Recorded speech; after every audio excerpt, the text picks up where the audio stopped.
Good morning, everybody. It's Friday. If you watched the previous episode, you'll see that I had just ended the vlog just 30 seconds ago. I'm not sure what the plan is yet for today. We were gonna talk about whether or not if we're heading back to New Brunswick today, or at least reach the edge of Nova Scotia at the information center again this evening, maybe, and then head to Bathurst tomorrow. That way it's not so long of a drive. We're still across the street from the Scotia Speed World right now. It's a great big parking lot. There was no one here last night. No one bugged us or anything. And there was stock car racers practicing all day yesterday because I think tonight there's going to be a stock car race. We're tempted to stay to watch one of those as well, but we're not quite sure because of the storm and everything. The wind's already picking up and it's cloudy right now.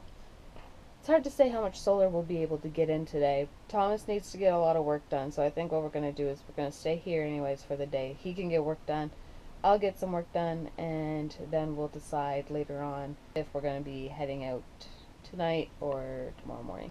He's tuckered himself out pretty good. He woke us up last night at like 3 a.m. or so, and then I stayed awake for about an hour or so after that. But all morning he's been running back and forth through the RV and freaking out.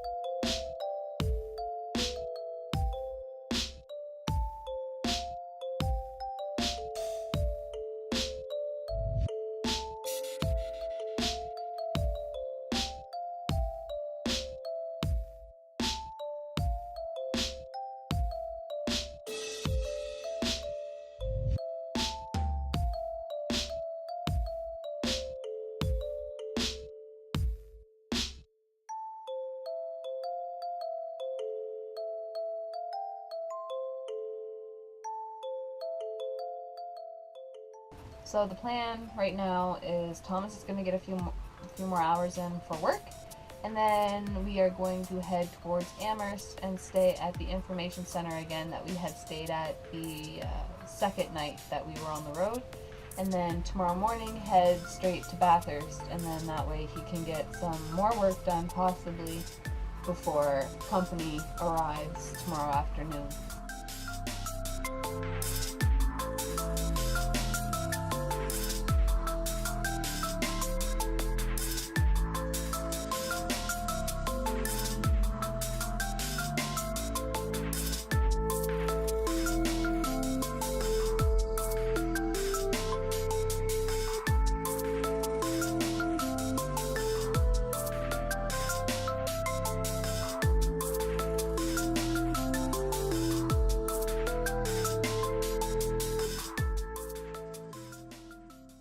We got to the information center here in Amherst and we took the back roads, which was a big mistake.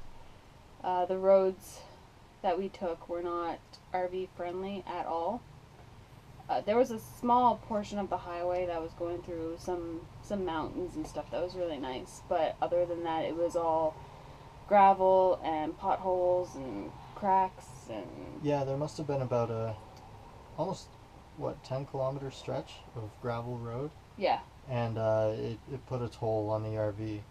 And as we were driving, we started noticing some signs, things that were happening that weren't supposed to happen.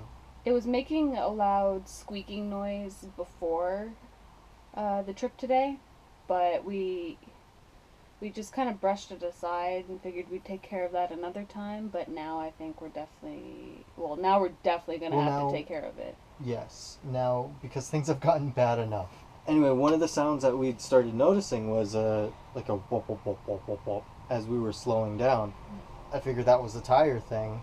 So either tire or brake. Yeah, tire or brakes. Because I know for sure that our brakes are squeaky. Something needs to be done about that as well. But once we got to the information center here, I took the hubcaps off the tires, took the tire iron out, and sure enough, all of the lugs on the back driver's side tires were loose. Like I could move them by hand, kind of loose. So I torqued them down as tight as I could, and hopefully that will at least fix our wop wop wop wop wop problem for a little bit until we get this thing into a service center. But now we can't even start it. Yeah. We went to go start it because the tire where where it was loose is on a curb. So we're like, okay, well, we'll just move the RV after supper. So we ate, and I sat in the driver's seat, and I started it up, but it started up funny, and then suddenly the entire thing was just lurching. And, like, it was just idling there, but it was constantly, like, lurching and stuff. So Thomas told me to give it gas. I did. Nothing happened. I, like, pressed on the brake, and then I pressed on the gas, and the pedal was, like, to the floor, and nothing would happen. No. So we turned it off, and then I tried turning it back on again, and nothing. Like, it would just keep turning over. It would crank, but it wouldn't start up. So I'm thinking maybe it's something to do with the fuel lines. But I need to do a little more research. Tomorrow morning, anyway, we're going to call CAA, get towed into a service center, someplace that will look at our RV. And hopefully they can look at it tomorrow, because tomorrow we're supposed to be in Bathurst because of the family reunion for the next week. At least we're at, like, the information center, so we're in a safe place. We're we're allowed to stay here. Yeah. It's not like we're broken down on the side of the road or anything. And nothing is open. We're safe here. We're not going to get in trouble or asked to move in the middle of the night. So we'll just deal with it in the morning. We'll do our research tonight and see what comes of it and see if there's anything that we could do. Yeah, I mean, if we can drive into a service center instead of getting towed in, that'll be really nice. I mean, it saves us a tow on our CAA membership. Earlier today, he was playing with the hacky sack, and then Thomas decided to throw the hacky sack at the cat when the cat had his back turned to us, and it bonked him right on the noggin, and the cat was shaking his head for a while, and, I teased him thinking that, he bit his tongue. Yeah, I did not mean to hit him. I wasn't even aiming. I just tossed the hacky sack in that general direction. And then sure enough, got him right in the back of the head and shook something loose, and he was shaking his head back and forth a few times. Yeah, and so I kept teasing Thomas all day, too, that he gave the cat a concussion, and that we can't let the cat sleep, otherwise he'll go into a coma. And so the cat was underneath his seat, and the cat's head was, like, out from under the seat, and he was not moving. Thomas even, like, moved his hand in front of his face, and, like, nothing. He was passed right out. And I'm like, see? Concussion. He's in a coma now. He's in a cat coma. He's not, though. He's okay. Yes, he is fine. He's alright. He's chasing all the mosquitoes that we accidentally let in when we went to go catch some Pokemon. So we're going to let you go. Hopefully tomorrow will be more interesting. It should be more interesting. It should be more interesting. Yeah. Okay. Thank you so much for watching, and we'll see you tomorrow. Bye.